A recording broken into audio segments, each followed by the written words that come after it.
എല്ലാരെയും സാക്ഷിയായി നിർത്തിയതിന് പരിശുദ്ധ അമ്മയ്ക്കും തിരുക്കുമാരനും 1000 നന്ദി ഞാൻ അർപ്പിക്കുകയാണ്. ആദ്യം തന്നെ എൻ്റെ പേര് ആൻമരിയ, ഇതെൻ്റെ അമ്മ, ഇതെൻ്റെ അനിയത്തി. ഞാൻ കാഞ്ഞിരപ്പള്ളി രൂപതയിൽ ചെങ്ങളം ഇടവകയിലെ സെൻറ് ആനീസ് ഇടവകയിൽ നിന്നാണ് വരുന്നത്. ഞാൻ ഉടമ്പടി എടുത്തത് 2024 നവംബർ 3-ാം തീയതിയാണ്. ഉടമ്പടി എടുക്കാനുണ്ടായ കാരണം എനിക്ക് സപ്ലി ഉണ്ടായിരുന്നു എക്സാമിന്. ഞാനൊരു BSc നേഴ്സിംഗ് വിദ്യാർത്ഥിനിയാണ്, പാസ് ഔട്ടായി, മംഗലാപുരത്താണ് പഠിച്ചത്. അപ്പോൾ എൻ്റെ അമ്മ നേരത്തെ ഉടമ്പടി എടുത്തിട്ടുണ്ടായിരുന്നു, അതുപോലെ തന്നെ എൻ്റെ ഫ്രണ്ട് ഉടമ്പടി എടുത്തിട്ടുണ്ടായിരുന്നു. അപ്പോൾ എൻ്റെ സെക്കൻഡ് ഇയറിൻ്റെ സമയത്താണ് അമ്മയ്ക്ക്, ഞാൻ എക്സാം എഴുതി കഴിഞ്ഞിട്ടാണ് അമ്മയ്ക്ക് സ്വപ്നത്തിൽ ഒരു ദർശനം ഉണ്ടാകുന്നത്, ഒരു ഗ്രാജുവേഷൻ സെറമണി. പക്ഷേ അവരുടെ ആരുടെയും മുഖം വ്യക്തമല്ലായിരുന്നു. അതുപോലെ തന്നെ 3 പ്രാവശ്യം സപ്ലി ദുരന്തം എന്ന് 3 പ്രാവശ്യം അമ്മയ്ക്ക് സ്വപ്നത്തിൽ ഇങ്ങനെ സ്വരം ഉണ്ടായി. അതുപോലെ തന്നെ ഉടമ്പടി പുതുക്കുക എന്നും സ്വരം ഉണ്ടായി. അമ്മ ഉടമ്പടി പുതുക്കി. ഞാൻ സെക്കൻഡ് ഇയറിൻ്റെ സപ്ലി വീണ്ടും എഴുതി. അതിൽ എനിക്കൊരു പ്രാക്ടിക്കൽ ഉണ്ടായിരുന്നു. പ്രാക്ടിക്കൽ എനിക്ക് ഭയങ്കര പാടാണ്, കാരണം ഏത് ഹോസ്പിറ്റലാണെന്ന്, അതുപോലെ തന്നെ നമുക്ക് കിട്ടുന്ന പേഷ്യൻ്റ് ഏതാണോ, അതുപോലെ തന്നെ അവർ നമ്മളോട് കോർപ്പറേറ്റ് ചെയ്യുന്നുണ്ടോ അല്ലെങ്കിൽ അവരുടെ അസുഖം എന്താണെന്ന് നമുക്ക് കണ്ടുപിടിക്കാൻ പറ്റത്തില്ലായിരുന്നു. അത് ഭയങ്കര ടെൻഷനായിരുന്നു എനിക്ക്. അതുപോലെ തന്നെ വരുന്ന ഇൻറ്റേർണലും എക്സ്റ്റേണലും എങ്ങനെ ആയിരിക്കുമെന്ന് പോലും എനിക്ക് അറിയത്തില്ലായിരുന്നു. അപ്പം അതിൻ്റെ റിസൾട്ട്, എക്സാം ഞാൻ എഴുതി, അതിൻ്റെ റിസൾട്ട് വന്നു. എനിക്കത് 2 മാർക്കിന് വീണ്ടും ഫെയിലായി. അപ്പോൾ അമ്മ എന്നോട് പറഞ്ഞു, നീ ഉടമ്പടി എടുക്കുക, അമ്മ നിന്നെ സഹായിക്കുമെന്ന് പറഞ്ഞു. പക്ഷേ ഞാൻ പറഞ്ഞു, അമ്മ എനിക്കിപ്പോൾ ഉടമ്പടി എടുക്കാൻ പറ്റത്തില്ല, കാരണം എനിക്ക് അരമണിക്കൂർ എനിക്ക് ഫോൺ ഉണ്ടായിരുന്നുള്ളൂ. ആ അരമണിക്കൂർ കൊണ്ട് ഞാൻ വീട്ടിൽ വിളിക്കണം, എനിക്ക് ധ്യാനം കൂടാനോ അല്ലെങ്കിൽ സാക്ഷ്യം കേൾക്കാനോ അല്ലെങ്കിൽ ഡെയിലി ബ്രെഡ് കൂടാനോ ഉള്ള സമയം എനിക്കില്ലായിരുന്നു. അതുപോലെ തന്നെ പള്ളിയിൽ പോകാനോ, എന്നും പള്ളിയിൽ പോകാനൊന്നും ഞങ്ങൾക്ക് അവിടെ പറ്റത്തില്ലായിരുന്നു. അപ്പം പത്രം കൊടുക്കാനോ അങ്ങനെയൊന്നും പറ്റത്തില്ലായിരുന്നു. അപ്പം ഉടമ്പടി എടുത്തു കഴിഞ്ഞിട്ട് അത് ഫെയിലായി പോയി കഴിഞ്ഞാൽ എന്ന് പറഞ്ഞുകൊണ്ട് ഞാൻ ഉടമ്പടി എടുത്തില്ല. അത് കഴിഞ്ഞ് 4 മാസത്തിന് ശേഷമാണ് ഞാൻ നവംബറിലാണ് ഞാൻ ഉടമ്പടി എടുക്കുന്നത്. അത് കഴിഞ്ഞ് എനിക്ക് എക്സാം വന്നു. എക്സാം വന്നപ്പോഴും ആ സമയത്ത് എനിക്ക് തേർഡ് ഇയറിൻ്റെ ക്ലാസ് നടന്നുകൊണ്ടിരിക്കുകയാണ്. തേർഡ് ഇയറിൻ്റെ ക്ലാസ് മിസ്സാവുന്നുണ്ട്, അതുപോലെ തന്നെ പോസ്റ്റിംഗ് മിസ്സാവുന്നുണ്ട്, റെക്കോർഡ് അസൈൻമെൻറ്റ്സ് എല്ലാം എഴുതാനുണ്ട്. അതെല്ലാം എപ്പോൾ കംപ്ലീറ്റ് ആക്കുമെന്ന് എനിക്ക് ഭയങ്കര പേടിയായിരുന്നു. കാരണം ഒത്തിരി ഉണ്ട്, നേഴ്സിംഗ് പഠിച്ചവർക്കറിയാം എന്തേരം എഴുതാനുണ്ട് പഠിക്കാനുണ്ടെന്നുള്ളതെല്ലാം. ഞാനതെല്ലാം ഒരു സൈഡിലോട്ട് മാറ്റി വെച്ച് ഞാൻ പഠിക്കാൻ തുടങ്ങിയപ്പോഴും എൻ്റെ ഫ്രണ്ട്സ് എന്നെ നല്ലപോലെ സപ്പോർട്ട് ചെയ്തു. എങ്ങനെയാണ് പഠിക്കേണ്ടതെന്നും അതുപോലെ തന്നെ ഏതൊക്കെ ഫോക്കസ് ചെയ്യണമെന്ന് എന്നോട് പറഞ്ഞു തന്നു. അതുപോലെ തന്നെ ഞാൻ കൂടുതൽ പ്രാർത്ഥിച്ചൊരുങ്ങിയാണ് ഞാൻ പഠിക്കാൻ തുടങ്ങിയതും. ഓരോ സബ്ജക്റ്റ് എടുക്കുമ്പോഴും വിശുദ്ധ തൈലം ഞാൻ പൂശുകയും അതുപോലെ തന്നെ വിശ്വാസപ്രമാണം ചൊല്ലിയാണ് ഞാൻ പഠിക്കാൻ തുടങ്ങിയത് തന്നെ. അതെല്ലാം കഴിഞ്ഞ് എനിക്ക് ഡേറ്റ് വന്നപ്പോൾ എനിക്ക് ആപ്ലിക്കേഷൻ ഫോം കിട്ടിയപ്പോഴും ഞാൻ അതെല്ലാം വെച്ചായിരുന്നു രാവിലെ പ്രത്യക്ഷീകരണ പ്രാർത്ഥനയും അതുപോലെ തന്നെ സന്ധ്യാപ്രാർത്ഥനയും ഉടമ്പടി പ്രാർത്ഥനയെല്ലാം ഞാൻ ചൊല്ലിക്കൊണ്ടിരുന്നത്. ഞാൻ എക്സാം എഴുതി. ആ എക്സാമിൽ എനിക്ക് തേർഡ് ഇയറിൽ വീണ്ടും എനിക്ക് 2 പ്രാക്ടിക്കലുണ്ട്. ആ 2 പ്രാക്ടിക്കൽ എനിക്ക് 2 മാർക്ക് വീതം 6 മാർക്ക് വീതം ഞാൻ വീണ്ടും ഫെയിലായി. അപ്പോൾ എൻ്റെ മനസ്സ് വീണ്ടും തകർന്ന്. പക്ഷേ എൻ്റെ മനസ്സ് വീണ്ടും എന്നോട് പറഞ്ഞു, നിൻ്റെ കൂടെ ഏറ്റവും വലിയൊരു ശക്തി നിൻ്റെ കൂടെ ഉള്ളിടത്തോളം കാലം നീ എന്തിന് പേടിക്കുന്നു, നീ എന്തിന് ഉൾവലിയുന്നു എന്ന് നിന്നോട് ചോദിച്ചു. ഞാൻ വീണ്ടും പിന്നെ പ്രാർത്ഥിക്കാൻ തുടങ്ങി. എൻ്റെ പ്രാർത്ഥന വീണ്ടും മുന്നോട്ട് കൊണ്ടുപോകാൻ വേണ്ടി തന്നെയായിരുന്നു മാതാവ് എന്നെ ഓരോ സ്ഥലങ്ങളിൽ എന്നെ ഡൗൺ ആക്കിയത്. ഞാൻ കൂടുതൽ പ്രാർത്ഥനയെ മുറുകെ പിടിച്ചു. തേർഡ് ഇയറിൽ ആ എക്സാമിൻ്റെ സമയം വന്നു. എല്ലാവരും എനിക്ക് വേണ്ടി പ്രാർത്ഥിക്കാൻ തുടങ്ങി. അതുപോലെ തന്നെ എൻ്റെ കൂടെ ഉണ്ടായിരുന്ന സപ്ലിക്കാർ എല്ലാവരെയും ഞാൻ എൻ്റെ പ്രാർത്ഥന ഞാൻ അവരെല്ലാവരെയും ഓർക്കുന്നുണ്ടായിരുന്നു, അവർക്ക് വേണ്ടി പ്രാർത്ഥിക്കുന്നുണ്ടായിരുന്നു. അത് കഴിഞ്ഞ് എൻ്റെ ബാച്ചിൽ 60 പേരുണ്ടായിരുന്നു. 57 പേര് ഞങ്ങൾ പാസ് ഔട്ടായി ഇപ്പം. അപ്പം എൻ്റെ കൂടെ സപ്ലിക്ക് എക്സാം എഴുതാൻ വരുന്നവർക്ക് ഞാൻ എൻ്റെ കയ്യിലുള്ള തൈലം ഞാൻ അവരുടെ നെറ്റിയിൽ കുരിശ് വരച്ച് ഞങ്ങളെല്ലാവരും കൂടി വിശ്വാസപ്രമാണം ചൊല്ലിയാണ് ഞങ്ങൾ എക്സാം ഹോളിൽ കയറിയതും. അതുപോലെ തന്നെ എൻ്റെ നെറ്റിയിലുള്ള തൈലം എനിക്ക് ആൻസർ ഷീറ്റ് കിട്ടുമ്പോൾ തന്നെ ഞാൻ കുരിശ് വരച്ച് ഞാൻ വിശ്വാസപ്രമാണം ചൊല്ലി. അതുപോലെ തന്നെ ക്വസ്റ്റ്യൻ പേപ്പർ കിട്ടുമ്പോഴാണ് ഞാൻ ഓരോ ക്വസ്റ്റ്യൻ ഞാൻ എൻ്റെ കാശുരൂപം സമർപ്പിച്ചായിരുന്നു ഞാൻ എക്സാം എഴുതിയതുമെല്ലാം. അതുപോലെ തന്നെ ഞാൻ ഉപ്പ് പേനയുടെ ക്യാപ്പിലാണ് നമുക്ക് ഇട്ടുകൊണ്ട് പോയത്, വേറെ എവിടെയും കൊണ്ടുപോകാൻ നമുക്ക് പറ്റത്തില്ലായിരുന്നു.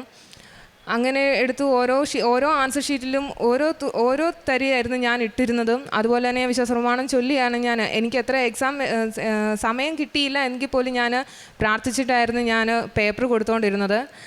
അതെല്ലാം കഴിഞ്ഞു. എൻ്റെ സപ്ലിയുടെ റിസൾട്ട് വന്നു. ആ 2 സബ്ജക്റ്റും പ്രാക്ടിക്കൽ 2 സബ്ജക്റ്റ് എനിക്ക് ക്ലിയറായി. അതുപോലെ തന്നെ ഫോർത്ത് ഇയറിൻ്റെ എക്സാം ആണെങ്കിലും ഞാൻ കൂടുതൽ എഫേർട്ട് ഞാൻ എടുത്തില്ല, കാരണം എനിക്ക് ഭയങ്കര ബുദ്ധിമുട്ടുകളും എല്ലാം എനിക്ക് വരാൻ തുടങ്ങി. എനിക്ക് ഫോക്കസ് ചെയ്യാൻ പറ്റുന്നില്ല. പക്ഷെ ഞാൻ പ്രാർത്ഥിച്ചുകൊണ്ട് തന്നെ ആയിരുന്നു എന്നെ പ്രാർത്ഥനയിൽ എന്നെ വിടുവിക്കരുത് എന്ന്. ഞാൻ ആ ഉടമ്പടി എടുത്തപ്പോൾ ഞാൻ അമ്മയോട് പറഞ്ഞത് എനിക്ക് പ്രാർത്ഥിക്കാൻ കുറേ സമയം വേണമെന്നായിരുന്നു. ഫസ്റ്റ് ഇയർ +2 വരെ എനിക്ക് യാതൊരു കുഴപ്പങ്ങളും ഇല്ലായിരുന്നു. സന്ധ്യാപ്രാർത്ഥന മുടങ്ങാതെ ചെല്ലുമായിരുന്നു, കൊന്ത ചെല്ലുമായിരുന്നു, അതിനൊന്നും യാതൊരു കുഴപ്പമില്ല. പക്ഷേ ഫസ്റ്റ് ഇയറിൽ കയറിയപ്പോൾ മുതൽ എനിക്ക് കൊന്ത ചെല്ലാൻ എനിക്ക് ഓരോ തടസ്സങ്ങളായി, ഓരോ ദിവസം ഡിലേ ആവാൻ തുടങ്ങി. അത് കഴിഞ്ഞ് പിന്നെ അത് മുടക്കമായി, പിന്നെ അത് ചെല്ലുന്നില്ലെന്നായി. പിന്നെ സെക്കൻഡ് ഇയറിലാണ് ഞാൻ ഉടമ്പടി എടുത്ത ശേഷമാണ് എനിക്ക് സന്ധ്യാപ്രാർത്ഥനയെ കൂടുതൽ ഇൻവോൾവ് ആവാനും അതുപോലെ തന്നെ എൻ്റെ റൂമിലുള്ള റൂംമേറ്റ്സ് അത് ജപമാല ചൊല്ലി ഞങ്ങളുടെ കൂടെ എല്ലാവരുടെയും കൂടി ഇരുന്ന് പ്രാർത്ഥിക്കാനൊക്കെ തുടങ്ങിയത്. അത് കഴിഞ്ഞ് വേറെ റൂമിലെ ഫ്രണ്ട്സും എല്ലാവരും വന്നു. ഞങ്ങൾ ഉടമ്പടി എടുത്ത് കഴിഞ്ഞപ്പോൾ ഞങ്ങളുടെ കൂടെ വന്ന് രാവിലെ ഞാൻ പ്രാർത്ഥിക്കാൻ നേരത്ത് എന്നോട് പറയും, രാവിലെ വന്ന് ഞങ്ങളെയും കൂടെ വിളിക്കണേ, ഞങ്ങളെയും കൂടെ പ്രാർത്ഥിക്കുക, ഞങ്ങളെയും കൂടെ കൂട്ടണേ എന്ന് പറഞ്ഞ് ഞാൻ എല്ലാവരെയും വിളിച്ചാണ് ഞാൻ രാവിലെ പ്രതിഷ്ഠാന പ്രാർത്ഥന ചൊല്ലിയതും അതുപോലെ ഞങ്ങൾ സന്ധ്യാപ്രാർത്ഥന ചൊല്ലിയതും ഉടമ്പടി പ്രാർത്ഥന ചൊല്ലിയതും. അത് കഴിഞ്ഞ് എനിക്ക് 4th ഇയറിൻ്റെ എക്സാം കഴിഞ്ഞു. 2 പ്രാക്ടിക്കലും അതിനും ഉണ്ടായിരുന്നു. എല്ലാം കഴിഞ്ഞു. ഞാൻ വീട്ടിൽ വന്നു. അപ്പോഴും എനിക്ക് 4th ഇയറിൻ്റെ എക്സാം എനിക്ക് വലിയ പാടായിരുന്നു. പക്ഷേ എന്നാലും കുഴപ്പമില്ലായിരുന്നു. ഞാൻ നേർച്ച ദിവസങ്ങൾ ഉപയോഗിച്ചുകൊണ്ട് എനിക്ക് അത്രയും ഒരു ധൈര്യം ഉണ്ടായിരുന്നു. എല്ലാം കഴിഞ്ഞു. ഞങ്ങൾക്ക് മാർച്ചിലാണ് എൻ്റെ റിസൾട്ട് വന്നത്.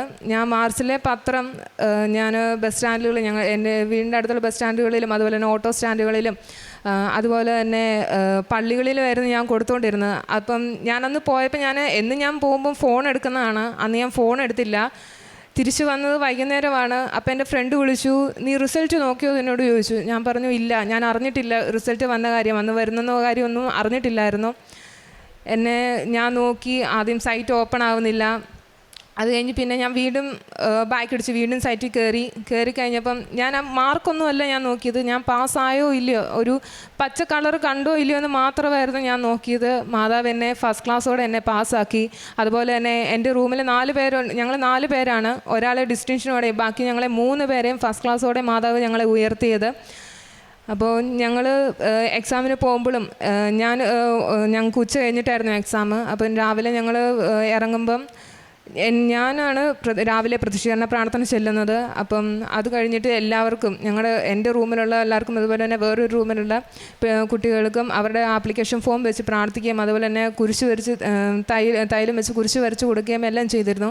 എക്സാം ഹാളിൽ കയറുന്നതിന് 10 മിനിറ്റ് മുന്നേ ഞങ്ങൾ പുസ്തകം അടച്ചു വെക്കും. ഞങ്ങൾ പ്രാർത്ഥിക്കും, പ്രതിഷ്ഠീകരണ പ്രാർത്ഥന ചെല്ലും, വിശ്വാസപ്രമാണം ചെല്ലും, അതുപോലെ തന്നെ ഉപ്പും തേനും ഞങ്ങൾ കഴിക്കും. അതുപോലെ തന്നെ തൈലം അങ്ങോട്ടും ഇങ്ങോട്ടും കുരിശ് വരച്ച് കൊടുക്കുകയും എല്ലാവർക്കും ഓൾ ദ ബെസ്റ്റ് കൊടുക്കുകയും എല്ലാവരും നന്നായിട്ട് എഴുതണമെന്ന് പറഞ്ഞുമാണ് ഞങ്ങൾ വിഷ് ചെയ്താണ് ഞങ്ങൾ കയറിയതും. അതുപോലെ തന്നെ ഇറങ്ങുമ്പോഴും ഞാൻ പറഞ്ഞിട്ടുണ്ടിരുന്ന, മാതാവേ ഇനി ഈ സബ്ജക്റ്റ് ഒരു കോളേജിലും എഴുതിക്കാൻ എന്നെ അനുവദിക്കരുത് എന്ന് മാത്രമായിരുന്നു ഞാൻ പറഞ്ഞതും. അതുപോലെ തന്നെ ഞാൻ പറഞ്ഞ ഒരു കാര്യവും, ഞാൻ ഏത് ബാച്ചിൻ്റെ കൂടെയാണോ ലാംലൈറ്റിങ്ങിന് കയറിയത് ആ ബാച്ചിൻ്റെ കൂടെ തന്നെ എന്നെ പാസ് ഔട്ട് ആക്കണം എന്ന് തന്നെയായിരുന്നു ഞാൻ പ്രാർത്ഥിച്ചുകൊണ്ടിരുന്നത്. മാതാവ് അതെനിക്ക് തന്നു. ഞാൻ ഈ ഏപ്രിലിൽ എൻ്റെ ഗ്രാജുവേഷൻ കഴിഞ്ഞു. ഞാൻ പഠിച്ച എൻ്റെ ക്ലാസ്മേറ്റിൻ്റെ കൂടെ തന്നെ എനിക്ക് നിന്ന് ഗ്രാജുവേഷന് എനിക്ക് സർട്ടിഫിക്കറ്റ് വാങ്ങിക്കാൻ സാധിച്ചത് വളരെ നന്ദി ഞാൻ അമ്മയ്ക്കും തിരുക്കമ്മാനും ഞാൻ നൽകുകയാണ്. അതുപോലെ തന്നെ എൻ്റെ കാരുണ്യ പ്രവൃത്തികൾ ഞാൻ കൂടുതൽ ചെയ്തും എനിക്ക് കൂടുതൽ ഇൻകം ഇല്ലായിരുന്നു പഠിക്കുന്ന സ്റ്റുഡൻ്റ് ആയതുകൊണ്ട്. എൻ്റെ കയ്യിലുള്ള പോക്കറ്റ് മണി ഉപയോഗിച്ച് ഞങ്ങൾ ഉടമ്പടി എടുക്കുന്ന ഉടമ്പടിയിലുള്ള ആൾക്കാർ ഞങ്ങൾ കോളേജിൻ്റെ താഴെയുള്ള ഭിക്ഷക്കാർക്കും അതുപോലെ തന്നെ അതുപോലെയുള്ള ആൾക്കാർക്ക് ഞങ്ങൾ ഞങ്ങളാ കഴിയുന്ന വിധം ഫുഡ് വാങ്ങിച്ചു കൊടുക്കുകയും അതുപോലെ തന്നെ കൂടുതൽ ഉപവാസം എടുക്കുകയും എല്ലാം ചെയ്തിരുന്നു. പിന്നെ പത്രമാണെങ്കിലും അമ്മ എനിക്ക് ഓരോ മാസവും എനിക്ക് പത്രം അയച്ചു തരുന്നുണ്ടായിരുന്നു. ഞാൻ തൈലം കുരിശ് വരച്ച് ഞാനത് എല്ലാവർക്കും, എൻ്റെ ക്ലാസ്സിലുള്ള എല്ലാവർക്കും അതുപോലെ തന്നെ ജൂനിയേഴ്സിനും അതുപോലെ തന്നെ അവിടുത്തെ പള്ളിയിലുമായിരുന്നു ഞാൻ കൊടുത്തുകൊണ്ടിരുന്നത്. ഞാൻ ഏറ്റവും കൂടുതൽ കൊടുത്തിട്ടുള്ളതും പത്രം തന്നെയാണ്. വേറെ ഒന്നും ഞാൻ ചെയ്തിട്ടില്ല. ഞാൻ ഏറ്റവും കൂടുതൽ അമ്മയുടെ പ്രതിഷ്ഠീകരണത്തിന് സാക്ഷിയാക്കി എന്നെ ഉയർത്തണമേ. അതുപോലെ തന്നെ ഞാൻ ഈ കൊടുക്കുന്ന പത്രം ആർക്കൊക്കെ കിട്ടുന്നുവോ അവരെല്ലാവരും അമ്മയുടെ പ്രതിഷ്ഠീകരണത്തിന് സാക്ഷിയാക്കി ഈ ആൾക്കാരിൽ സാക്ഷ്യം പറയണമെന്ന് കൂടിയാണ് ഞാൻ പ്രാർത്ഥിച്ച് എല്ലാവർക്കും ഞാൻ കൊടുത്തുകൊണ്ടിരുന്നത്. അമ്മയ്ക്കും തിരുക്കുമാനും 1000 നന്ദി എന്നെ ഈ ആൾക്കാരെയും സാക്ഷ്യം പറയിപ്പിച്ചതിന്. പിന്നെ രണ്ടാമത്തെ സാക്ഷ്യം എന്ന് പറയുന്നത് എൻ്റെ ജോലിയാണ്. എക്സാം റിസൾട്ട് വന്നു. 1 മാസം കഴിഞ്ഞപ്പോഴത്തേനും എനിക്കൊരു ഇൻ്റർവ്യൂ വന്നു. ആദ്യ ഇൻ്റർവ്യൂ തന്നെ ഞാൻ പാസ്സായി. ആദ്യത്തെ ഇൻ്റർവ്യൂ ആണ്. എങ്ങനെ അറ്റൻഡ് ചെയ്യണമെന്നോ ഒന്നും അറിയത്തില്ല, അവരെന്ത് ചോദിക്കുമെന്നൊന്നും അറിയത്തില്ല. ഞാൻ തൈലം വെച്ച് എൻ്റെ നാക്കിലും അതുപോലെ തന്നെ എൻ്റെ നെറ്റിയിലും ചെവിയിലും എല്ലാം ഞാൻ കുരിശ് വരച്ചിട്ടാണ് ഞാൻ ഇരുന്നത്. ഓൺലൈൻ ഇൻ്റർവ്യൂ ആയിരുന്നു. അവർ എന്നോട് ലളിതമായി ആദ്യം തന്നെ അവരെന്നെ സാധാരണ എല്ലാവരും പറയുമ്പം ചിരിക്കത്തില്ല, അല്ലെങ്കിൽ ഭയങ്കര ദേഷ്യഭാവത്തിലായിരിക്കുന്നത്, ഭയങ്കര ഗൗരവഭാവത്തിലിരിക്കുന്നതെന്നൊക്കെ പറയുന്നത് കേൾക്കാം. പക്ഷേ എന്നോട് ഭയങ്കരമായിട്ടും ഹാപ്പി ആയിട്ട് തന്നെയാണ് അവരെന്നോട് ചോദിച്ചതും. അവരെന്നോട് കൂടുതൽ ചോദിച്ചൊന്നുമില്ല, 2-3 ക്വസ്റ്റ്യൻ ചോദിച്ചു, അതുപോലെ തന്നെ വൈൻഡപ്പ് ചെയ്തു. പിറ്റേ ദിവസം എനിക്ക് ഉച്ചയായപ്പോൾ തന്നെ എന്നോട് പറഞ്ഞു, എനിക്ക് മെസ്സേജ് വന്നു, ഇത് ഇൻ്റർവ്യൂ പാസ്സായി, ജൂലൈയിൽ ജോയിൻ ചെയ്യണം. മുംബൈയിലാണ് എനിക്ക് ജോലി കിട്ടിയത്. ജൂലൈയിൽ ജോയിൻ ചെയ്യണമെന്ന് അവർ പറയുകയും ചെയ്തു. 1 മാസം കൊണ്ട് ഞാൻ എത്ര താഴ്ചയിൽ നിന്നാണ് അമ്മ എന്നെ ഉയർത്തിയതെന്ന് ഇതിലൂടെ എനിക്ക് മനസ്സിലാകാൻ സാധിക്കും. കൂടുതൽ എന്നെ പ്രാർത്ഥനയിലാണ് എന്നെ ഇൻവോൾവ് ആക്കിയത്. എന്നെ ഓരോ തളർച്ചയിലും അമ്മ എന്നെ കൂടുതൽ പ്രാർത്ഥനയാണ് നിനക്ക് കരുത്ത് തരൂ എന്ന് തന്നെ അമ്മ എന്നോട് പറഞ്ഞു. എൻ്റെ മനസ്സ് അതുപോലെ തന്നെ എന്നോട് പ്രവർത്തിച്ചതും, കൂടുതൽ പ്രാർത്ഥിക്കാനും, കൂടുതൽ ബൈബിൾ വായിക്കാനും, പള്ളിയിൽ പോകാനും എല്ലാം അമ്മ എനിക്ക് ഓരോ അവസരങ്ങളും ഉണ്ടാക്കി തന്നു. അതിനെല്ലാത്തിനും അമ്മയ്ക്കും തിരുക്കുമാനും 1000 ഞാൻ നന്ദി തരും. എൻ്റെ പേര് മേഴ്സി ബേബി. ഞാൻ 2023 മാർച്ച് 8 ആദ്യമായിട്ട് ഉടമ്പടി എടുക്കുന്നത്. അന്ന് മുതൽ എൻ്റെ ഒരു ആഗ്രഹവും പ്രാർത്ഥനയുമായിരുന്നു ഇന്നത്തെ ഈ ദിവസത്തിന് വേണ്ടിയിട്ടുള്ള പ്രാർത്ഥന. കാരണം അമ്മ മാതാവിൻ്റെ പ്രത്യക്ഷീകരണത്തിന് സ്ഥിരം സാക്ഷിയായി അൽത്താരയിൽ എന്നെ ഒന്ന് കയറ്റി നിർത്തണമേ എന്ന് ഞാൻ ഒരുപാട് പ്രാർത്ഥിച്ചു, ഒത്തിരി കൊതിച്ചു, ഒത്തിരി ഇങ്ങനെ സാക്ഷ്യം പറയുന്നത് പോലെ ഒത്തിരി ഞാൻ സ്വപ്നം കണ്ടു. ഇപ്പം തന്നെയാണേലും ഞാൻ ഒരാഴ്ചയോളം ഒരു നേരത്തെ ഭക്ഷണം ഒഴിവാക്കി ഉപവാസം എടുത്ത് ഒരാഴ്ചയോളം പ്രാർത്ഥിച്ച് എന്നെ ആൾക്കാരെ കയറ്റി നിർത്തി നല്ലൊരു സാക്ഷ്യം, ദൈവസ്നേഹം നിറഞ്ഞു തുളുമ്പുന്നൊരു സാക്ഷ്യം പറയിക്കണേ എന്ന് പ്രാർത്ഥിച്ച് ആണ് ഞാൻ വന്നത്. ഇത് എൻ്റെ 2ാമത്തെ മോളാണ് അൽഫോൻസ. കഴിഞ്ഞതിന് മുമ്പിലത്തെ വർഷമാണ് 10ാം ക്ലാസ്സിൽ എഴുതിയത്. ഇവർ 2 പേരും ഒരു മലയാളം മീഡിയത്തിലെ ആവറേജ് സ്റ്റുഡൻസ് ആയിരുന്നു. പഠിക്കാനൊക്കെ ബുദ്ധിമുട്ടുണ്ടായിരുന്നു. എന്നാലും അവൾക്ക് SLC എക്സാം എടുക്കും തോറും ഒക്കെ ആകെ ടെൻഷനായി, പഠിക്കുന്നതൊന്നും ഓർമ്മയിലിരിക്കുന്നില്ല, ഒന്നും പഠിക്കാൻ പറ്റുന്നില്ല. സയൻസൊക്കെ അവൾക്ക് ഭയങ്കര ബുദ്ധിമുട്ടായിരുന്നു. അപ്പോൾ കെമിസ്ട്രിയൊക്കെ എന്നാ ചെയ്യുമെന്നൊക്കെ ആകെ ഒരു പേടിയായിരുന്നു. അപ്പോൾ ഞാനും ഉടമ്പടിയിലാണ്. അപ്പോൾ ഞാൻ ഉടമ്പടി നിയോഗമൊക്കെയും പ്രാർത്ഥിക്കുകയും ചെയ്തുകൊണ്ടിരുന്നു. ഉടമ്പടിയിൽ ഉറച്ചു നിന്നു, നല്ല ആത്മധൈര്യത്തോടെ പ്രാർത്ഥിച്ചുകൊണ്ടിരുന്നു. കൊച്ചിന് ഉടമ്പടി നേർച്ച വസ്തുക്കൾ അതിനു മുമ്പ് ജോസഫ് അച്ഛൻ്റെ കൈവയ്പ് ശുശ്രൂഷ ലഭിക്കുന്നതിനുള്ള ഭാഗ്യമുണ്ടായി. അച്ഛൻ കാശുരൂപം കൊടുത്ത് അവളെ ബ്ലെസ് ചെയ്തു. അന്ന് മുതൽ അവൾക്ക് മാറ്റമായിരുന്നു. അവൾക്ക് നന്നായിട്ട് പ്രാർത്ഥിക്കാനും നന്നായിട്ട് പഠിക്കാനും പഠിക്കുന്നതൊക്കെ ഓർമ്മയിലിരിക്കാനുമുള്ള ഒരു കൃപ അതിലൂടെ അവൾക്ക് കിട്ടി. ജീവിതത്തെ പറ്റി ഇനി മുന്നോട്ട് എന്തെന്നുള്ളൊരു നല്ലൊരു ദിശാബോധം, അത് ഞാൻ ഉടമ്പടിയിൽ വെച്ചിരുന്ന ഒരു പ്രധാനപ്പെട്ട കാര്യമായിരുന്നു. ഇനി മുന്നോട്ട് എന്താ ചെയ്യേണ്ടത് എന്നൊന്നും ഞങ്ങൾക്ക് യാതൊരു ഐഡിയയില്ലായിരുന്നു. അപ്പോൾ അവളുടെ ജീവിതത്തെപ്പറ്റി നല്ലൊരു ദിശാബോധം ലഭിച്ചു. പരീക്ഷയ്ക്ക് അച്ഛൻ കൊടുത്ത കാശുരൂപം അവൾ കൈ മുറുക്ക പിടിച്ചുകൊണ്ടാണ് പരീക്ഷ എഴുതിയിരുന്നത്. ഞാൻ ഉപ്പ് കൊടുത്തു വിടുമായിരുന്നു. അപ്പോൾ സ്കൂളിലെ ജനലിൽ അവൾ ഒരു നുള്ള ഉപ്പിട്ട് വിശ്വാസപ്രമാണം ചൊല്ലി പ്രാർത്ഥിക്കും. അത് കഴിഞ്ഞ് വരുന്നുള്ള ഉപ്പ് ആൻസർ പേപ്പറിലും ഒക്കെ അവൾ പ്രത്യേകം നന്നായിട്ട് പ്രാർത്ഥിച്ച് മാതാവിൻ്റെ കാശുരൂപം മുറുക്ക പിടിച്ച് അതുപോലെ ആണ് പരീക്ഷ എഴുതിയത്. പക്ഷേ കെമിസ്ട്രിയൊക്കെയാണ് നമുക്ക് ഏറ്റവും ബുദ്ധിമുട്ടുണ്ടായിരുന്ന വിഷയങ്ങൾ. എന്നിട്ട് അപ്പോൾ ഈ പിള്ളേരൊക്കെ പരീക്ഷ എഴുതുന്ന സമയങ്ങളിൽ എന്നാണേലും എല്ലാ പരീക്ഷയ്ക്കും ഞാൻ നേരത്തെ പണിയെല്ലാം തീർത്തിട്ട് കൃത്യ പരീക്ഷയുടെ സമയമാകുമ്പോഴത്തേക്ക് ഞാൻ ഓടി വരും. ഞാൻ പ്രതിഷ്ഠീകരണ പ്രാർത്ഥന, നീലത്തിരി കത്തിച്ച് വെച്ച് പ്രതിഷ്ഠീകരണ പ്രാർത്ഥന ചൊല്ലി മക്കളെ സമർപ്പിക്കും. പരീക്ഷ എഴുതുന്ന എല്ലാ കുഞ്ഞുങ്ങളെയും സമർപ്പിക്കും. എന്നിട്ട് ഞാൻ മുട്ടാൻ നിന്ന് കൈവിരിച്ച് പിടിച്ച് പിന്നെ ജപമാല ചൊല്ലും. സമ്പൂർണ്ണ ജപമാല ഞാൻ അങ്ങനെ തന്നെ നിന്ന് ചൊല്ലി തീർക്കും. അത് കഴിഞ്ഞ് സമയമുണ്ടെങ്കിൽ സമയം ബൈബിൾ വായിക്കും. അങ്ങനെ ഇതുപോലെ ആൻമരിയുടെ കാര്യം മറന്നുപോയി. അവൾ എക്സാം എഴുതിയ സമയത്ത് അവൾക്ക് 8 വിഷയം ഉണ്ടായിരുന്നല്ലോ. അപ്പോൾ ആ സമയത്ത് ഞാൻ ഇതുപോലെ തന്നെ പ്രതിഷ്ഠീകരണ പ്രാർത്ഥന ചൊല്ലി സമർപ്പിച്ചു, എല്ലാ കുഞ്ഞുങ്ങളെയും സമർപ്പിച്ചു. അപ്പോൾ എനിക്കൊരു ആഗ്രഹമായിരുന്നു ഈ മണലിൽ മുട്ടുകുത്തി, ഇങ്ങനെ ഒത്തിരി സാക്ഷ്യങ്ങളിലൊക്കെ കേട്ടിട്ടുണ്ട്, അപ്പോൾ മണലിൽ മുട്ടുകുത്തി നിന്ന് പ്രാർത്ഥിക്കണം എന്നുള്ളത്. അപ്പോൾ ഞാൻ അങ്ങനെ ഇച്ചിരി വലിയ ചരലായിരുന്നു ഞാൻ എടുത്തിരുന്നത്. ഞാൻ അതേ മുട്ടുകുത്തിയാണ് പ്രതിഷ്ഠീകരണ പ്രാർത്ഥന ചൊല്ലി ഒരു ജപമാലെങ്കിലും ചെല്ലണം എന്നുള്ളൊരു ആഗ്രഹത്തിലാണ് ഞാൻ തുടങ്ങിയത്. അപ്പം പ്രതിഷ്ഠീകരണ പ്രാർത്ഥന തുടങ്ങി ഇത്തിരി കഴിഞ്ഞപ്പോൾ എനിക്ക് മനസ്സിലായി ഇത് അത്ര പറ്റുന്ന കാര്യമല്ല, വളരെ ബുദ്ധിമുട്ടാണ് എന്ന് മനസ്സിലായി. ഞാൻ അമ്മയോടും എന്നെ ശക്തിപ്പെടുത്തണമെന്ന് വീണ്ടും പ്രാർത്ഥിച്ചു. പ്രതിഷ്ഠീകരണ പ്രാർത്ഥന ചൊല്ലി, ഒരു ജപമാല ചൊല്ലി, കുഴപ്പമില്ല. അത് ഞാൻ ഫുള്ള് കൈ ഉയർത്തിപ്പിടിച്ച് അങ്ങനെ നിന്നാണ് പ്രാർത്ഥിക്കുന്നത്, ജപമാല മുഴുവൻ ചെല്ലുന്നത്.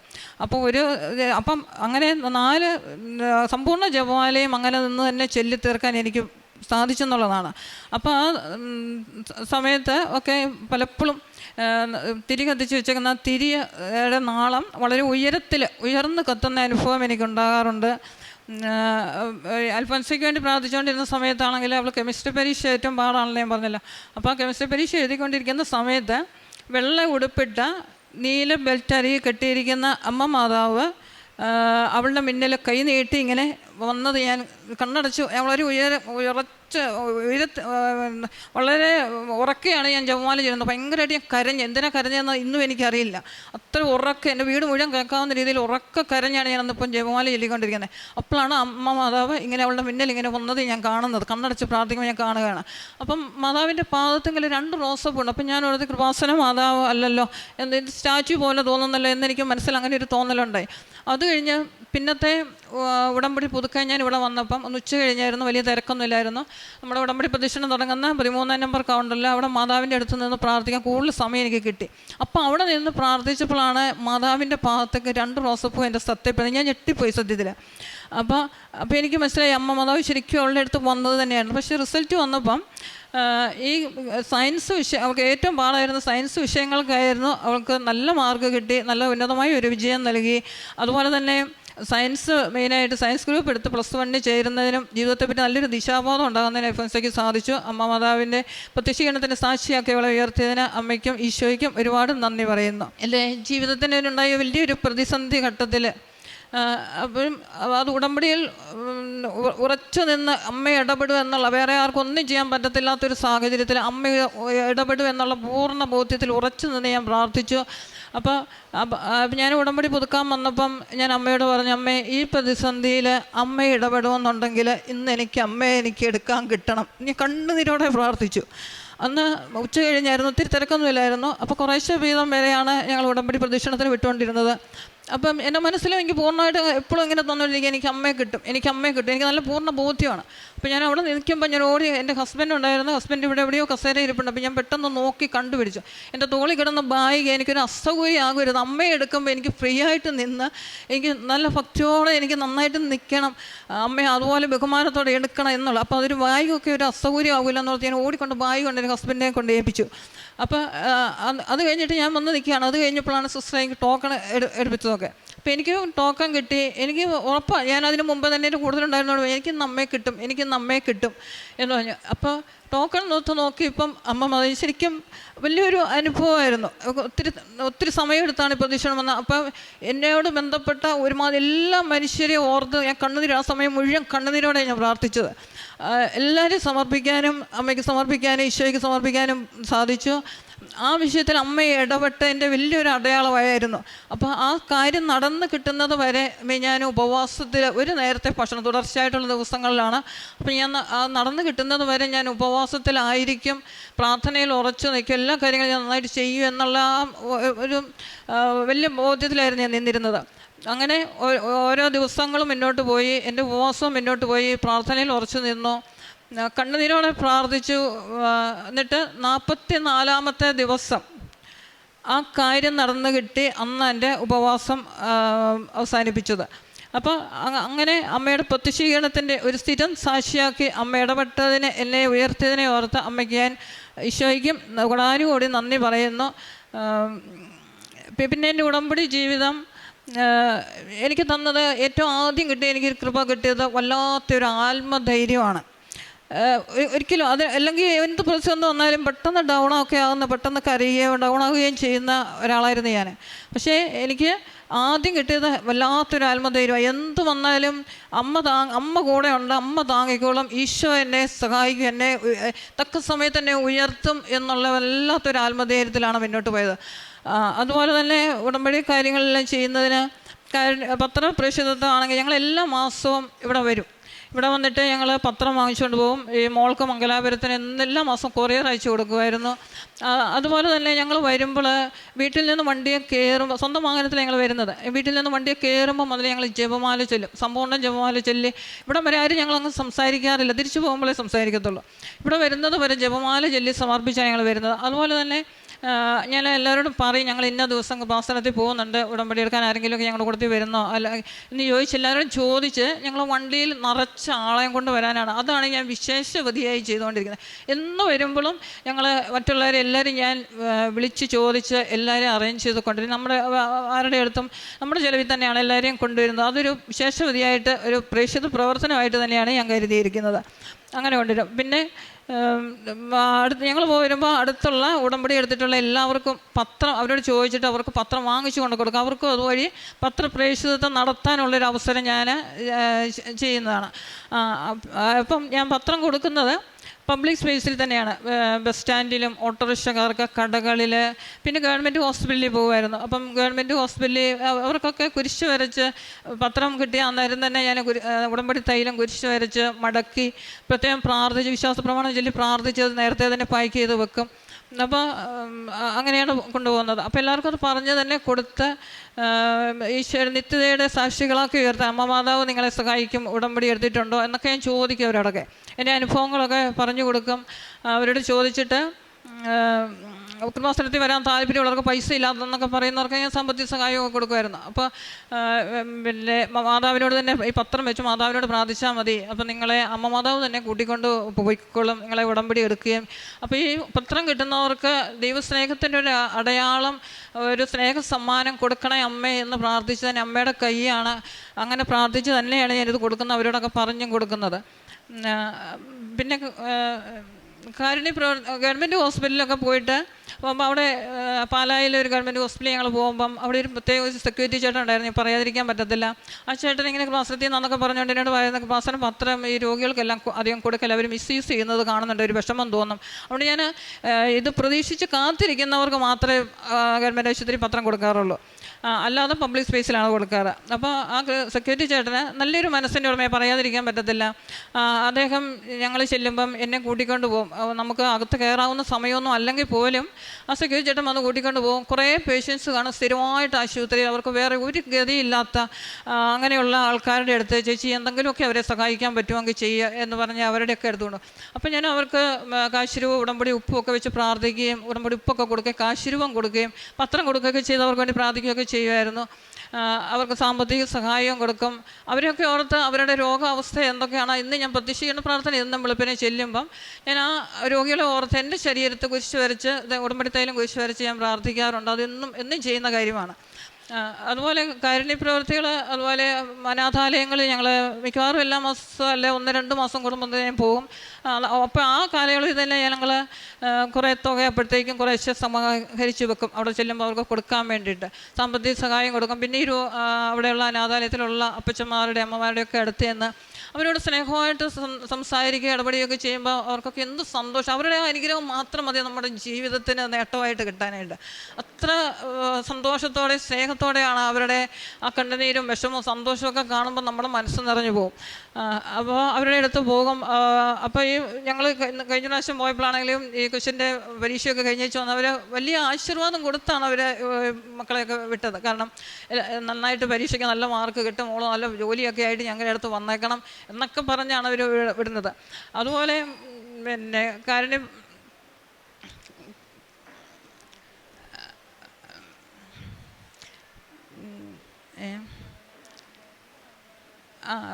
ഇങ്ങനെ എല്ലാ മാസവും പത്രം വാങ്ങിക്കുകയും ഞങ്ങളിവിടെ ഉടമ്പടി ധ്യാനം ഞാൻ ലൈവായിട്ട് തന്നെ കൂടും. എന്താണെന്ന് വെച്ചാൽ ഞാൻ നോട്ട് എഴുതി, ഡയറിയിൽ നോട്ട് എഴുതിയാണ് ഞാൻ കൂടുന്നത്.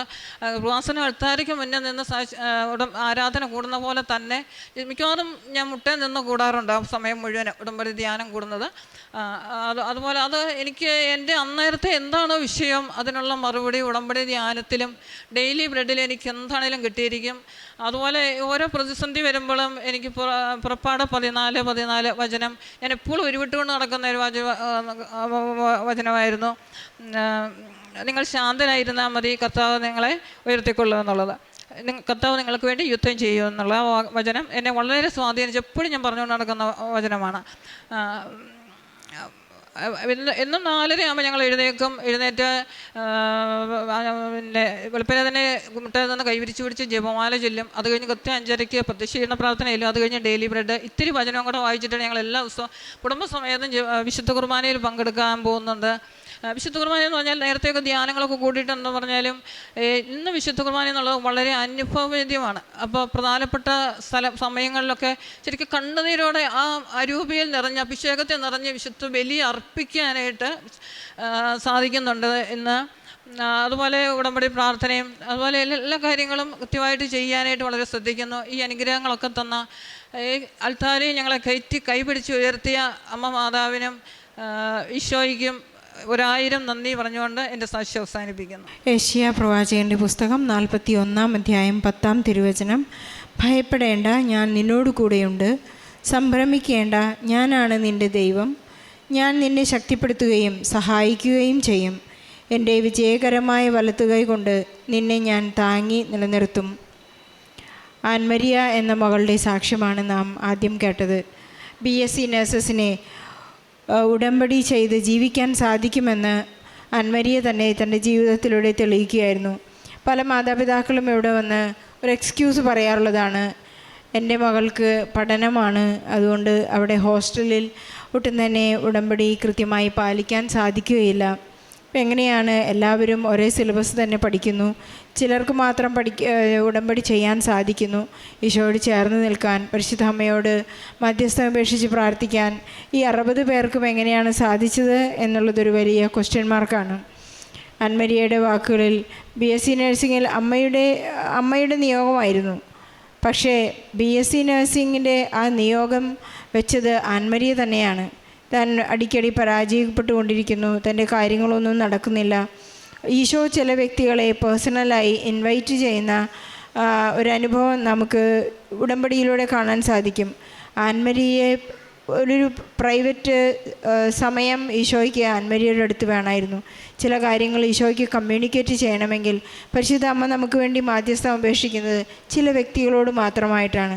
ഈശോ വളരെ ആത്മാർത്ഥമായി, വളരെ സെൽഫിഷായിട്ട് നമ്മെ സ്നേഹിക്കുന്നതായിട്ട് നമുക്ക് തോന്നുന്നത് ഓരോരുത്തരുടെയും വ്യക്തിബന്ധങ്ങളുടെ ആഴത്തിലൂടെ നമുക്ക് എത്രമാത്രം ഈശോയുടെ സ്നേഹം വളരെ ശക്തമാണെന്ന്, വളരെ ആഴമേറിയതാണെന്ന്, എത്ര ഉയരമുള്ളതാണെന്ന് നമുക്ക് മനസ്സിലാക്കാൻ സാധിക്കും. ആൻമരിയുടെ വാക്കുകളിൽ അവരുടെ ബാച്ചിലുണ്ടായിരുന്ന 60 പേരിൽ 57 പേരും പാസ്സായി.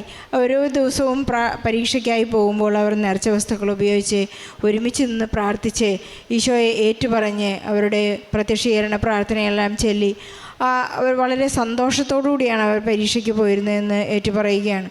അതുപോലെ തന്നെ 1 മാസം കൊണ്ട് സമയച്ചുരുക്കത്തിൻ്റെ അമ്മ ആൻമരിക്ക് ജോലി നൽകി അനുഗ്രഹിച്ചു എന്നുകൂടി പറയുന്നു. അവരുടെ കുടുംബം മുഴുവൻ വളരെ പ്രാർത്ഥനയിലാണ്. എപ്പോഴും നന്ദി പറഞ്ഞ് പ്രാർത്ഥിക്കുന്ന അവർക്കൊരമ്മയുണ്ട്. അമ്മ എപ്പോഴും കുടുംബത്തിൻ്റെ ഏകീകരണത്തിനും കുടുംബ ബന്ധങ്ങളുടെ സ്നേഹത്തിനും ആഴത്തിനുമെല്ലാം ഉപവസിച്ച് 41 ദിവസം ഉപവസിച്ച് പ്രാർത്ഥിച്ച് ആ കാര്യസാധ്യതയ്ക്ക് ശേഷം ഈശോയുടെ മുന്നിലിരുന്ന് കാപ്പി കുടിച്ചുകൊണ്ട് അവരുടെ നന്ദി പ്രകാശനം ഈശോയോട് നടത്തി എന്ന് ഏറ്റുപറയുകയുണ്ടായി. ഏത് കാര്യവും വളരെ ശക്തമായി ചരലിലോ ത്യാഗം ചെയ്ത് പ്രാർത്ഥിക്കുമ്പോൾ ഈശോയ്ക്ക് അത് നമുക്ക് നിരാകരിക്കാൻ സാധിക്കുകയില്ല. നമ്മളിവിടെ കാണുന്ന പോലെ ഒരുപാട് പ്രേക്ഷിതർ അവരുടെ ജോലിയും സമയവുമെല്ലാം മാറ്റിവെച്ച് ഒരുപാട് ത്യാഗം ചെയ്ത് പ്രാർത്ഥിക്കുമ്പോൾ അവർക്കുള്ള ഉത്തരം എത്ര വലുതാണെന്ന് ഇവരുടെ ജീവിതങ്ങളിൽ ഉടമ്പടി ചെയ്ത് ജീവിക്കുന്നവരുടെ ജീവിതങ്ങളിൽ നാം കാണുകയാണ്. സമയച്ചുരുക്കത്തിൻ്റെ അമ്മ അവരുടെ എത്ര തന്നെ മെറിറ്റ് ഇല്ലാതിരുന്നെങ്കിലും കൃപ നിറച്ചുകൊണ്ട് അവർക്ക് ജോലിയും സാധ്യതകളും നൽകി. ഇളയ മകളുടെ 10ാം ക്ലാസ്സിൻ്റെ കെമിസ്ട്രി പരീക്ഷയെക്കുറിച്ച് അമ്മ പറയുകയുണ്ടായി. ആ പരീക്ഷാ സമയത്ത് അമ്മ തന്നെ അവർക്ക് ദർശനം നൽകി അനുഗ്രഹിച്ചതും അവർക്ക് സാമീപ്യം നൽകി അനുഗ്രഹിച്ചതുമെല്ലാം, അതുപോലെ ആ 10ാം ക്ലാസ്സിൽ പഠിക്കുന്ന ആ സമയത്ത് തന്നെ മകൾക്ക് ബഹുമാനപ്പെട്ട ജോസഫ് അച്ഛൻ്റെ കൈവപ്പ് ശുശ്രൂഷ സ്വീകരിച്ച ഉടനെ ഒരു ദിശാബോധത്തിലേക്ക് വരികയാണ്. ഇനിയുള്ള എൻ്റെ ജീവിതം വളരെ വ്യത്യസ്തമാണെന്ന് മകൾ തന്നെ ജീവിതത്തിലൂടെ കാണിക്കുകയുണ്ടായി. അങ്ങനെ ഉടമ്പടി ചെയ്തവരും ഉടമ്പടി പ്രാർത്ഥന നിബന്ധനകൾ പാലിക്കുന്നവരും കുടുംബത്തോട് ചേർന്ന് നിൽക്കുന്നവർക്കുമെല്ലാം അമ്മ വാരിക്കോരി ഈശോയിൽ നിന്ന് അനുഗ്രഹങ്ങളും കൃപകളും നൽകുന്നതായി കാണാം. ഈ കുടുംബത്തിന് ലഭിച്ച എല്ലാ അനുഗ്രഹങ്ങൾക്കും ഈശോയ്ക്കും പരിശുദ്ധ അമ്മയ്ക്കും നന്ദി പറഞ്ഞുകൊണ്ട് നല്ല ഒരു കയ്യടിയോടെ ഈ സാക്ഷി നമുക്ക് സമർപ്പിക്കാം. അത്യപൂർവ ദൈവാനുഭവങ്ങൾ ഇനി നിങ്ങൾക്കും സ്വന്തം. ഈ യൂട്യൂബ് ചാനൽ ഇതുവരെ സബ്സ്ക്രൈബ് ചെയ്തിട്ടില്ലെങ്കിൽ ഇപ്പോൾ തന്നെ സബ്സ്ക്രൈബ് ചെയ്യുക. ഈ വീഡിയോ ഇപ്പോൾ തന്നെ നിങ്ങളുടെ സുഹൃത്തുക്കൾക്ക് ഷെയർ ചെയ്തുകൊണ്ട് കർത്താവിൻ്റെ പ്രേക്ഷിതരാകുക.